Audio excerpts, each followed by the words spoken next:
we say hello to Central Florida basketball coach Johnny Dawkins. Johnny, thanks so much for stopping by. He's playing hurt. Little finger surgery from an old NBA injury. Actually college injury. Is that right? So All right. Played with it my entire NBA career, so it's time to get it repaired. Now, good luck on your recovery. So nice of you to drop by. Let me ask you about the great year you guys had at Central Florida. You got Tacko Fall, 7-7. What do you think about his prospects going forward? I think he's only continued to help himself. He's had a really good, spring. I think he's worked out really well in Chicago. I think he's probably one of the most players that surprised people the most. And but he's capable of playing at that level. He can affect the game in so many different ways that I think if you're creative, then you have a chance to really. He's tall. Yeah, a little tall. Height on him. I think they measure him at 7'7" now. So he always told me he was 7'7". We only gave him 7'6" at UCF. So he was mad at us. But no, he can affect the game in so many ways that I think he has a bright future. And I think he's an NBA player. I watched them setting up for the vert while we were at the combine for him, and they had to literally lift the pole as high as it could go because already just standing, he was already so high up. But Coach, you mentioned the creativity, and I hope it's okay that I take you back to this. We all remember the UCF-Duke matchup NCAA tournament. I think to me the part that people underrated is how well your team executed defensively, largely maybe in part due to Tacko. If you had to grade out how well your team played the game plan in that particular game, what would have been the grade? They just seemed so locked in. Well, I thought we executed the game plan really well. We went into it. We had spent the 48 hours just staying up, just watching tape and reviewing what we thought would be, successful for us. And of course, Tacko was a big part of that. And that's what I mean about him. If you utilize him and you're creative with how you play him, you can disrupt games. And I think that's at any level because very few people are 7'7" with an 8'2" wingspan. So you have to be creative, but if you are, you can have a lot of fun in ways that you probably couldn't imagine. So we showed the photo of Tacko going up against Zion Williamson. You guys lose that game by just 1 point. What's it like watching Zion up close? 32 points and 11 rebounds in that game. Well, what I said to, actually I said to Coach afterwards, after the game, the next day we had a chance to chat, and I said he was a player who I watched so much film over the 48 hours, and most of the time when I watch that much film and I see a young man play, they're probably as advertised, maybe a little less because you build up a little bit about who they are. He was better than advertised, and that's rare for me to ever say. Why so? He was more dominant in person than he was on tape. And I thought he was pretty dominant on tape. It was even more so. And he also showed a will that most players, at any level, is hard to have. He took 24 shots. He typically is 10 for 16, 12 for 15, 9 for 13. He went 12 for 24, which means he had to assert himself and go beyond what he normally even does during the season to help them, pull that game out. That told me something else about that young man as well. For as imposing as he was, and he had a fantastic game, there was another young man in a UCF jersey that you may know pretty well that had a fantastic game that night in your son. I know he's gearing up to play at the next level. You've had an opportunity to watch him at every step of his collegiate journey. What are you saying to him now?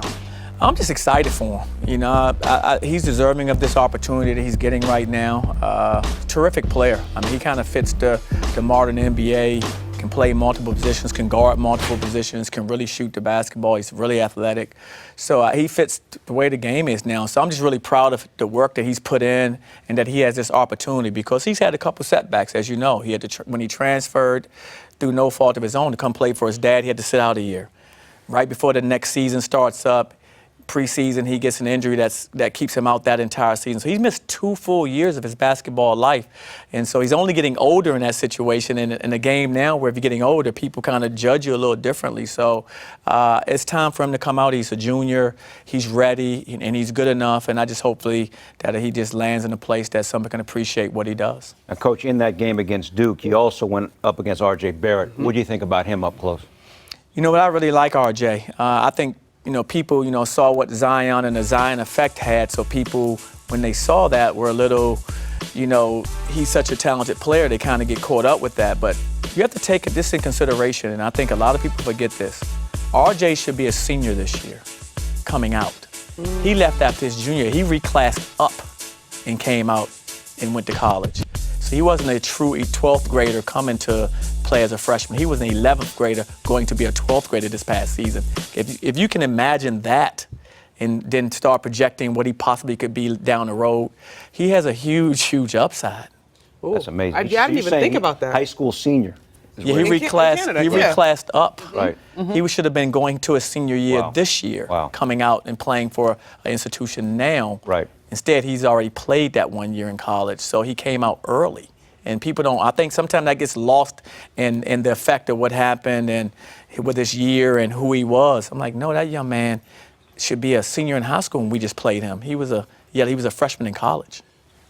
That's a good thing. That's a great thing. Well, because I mean, we could argue that if he didn't do that, then perhaps he would be at Duke and have the shine on his own. I mean, if you wanted to put that out there, potentially. Well, no, definitely. But I thought he was terrific. You know, besides Zion, Yeah. I thought they played really well together. Actually, in a lot of games, and when Zion got hurt, of course, he excelled even more because he had to do more. And if you look at his numbers during that time, he really stepped it up even to another level. And for should be a 12th grader in school to do that, I mean, that says a lot about that young man, his potential. Really quickly, Coach, which of the two of them is most NBA ready to you? That's a great question. If I had to say offhand, I would say Zion, because physically he's already ready. He's physically, I mean, he's like a player you've never seen before. And like I say, he was better than advertised when I watched him. So I know he's capable of transitioning right into the NBA and having an impact. But don't get me wrong. I think RJ is going to have an impact as well.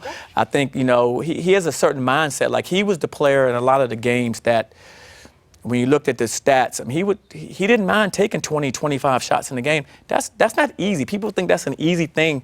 You have to have a certain mindset, a certain instinct, a killer instinct to go, and I'm just going to be relentless throughout the game like that. And also have to be in great shape to do that. And he showed the ability to accomplish those things that season for me. For more great videos from the MSG 150, check out right there. And remember, our show is on Monday through Thursday, 8 to 10:30 p.m. on MSG Network and MSG Go.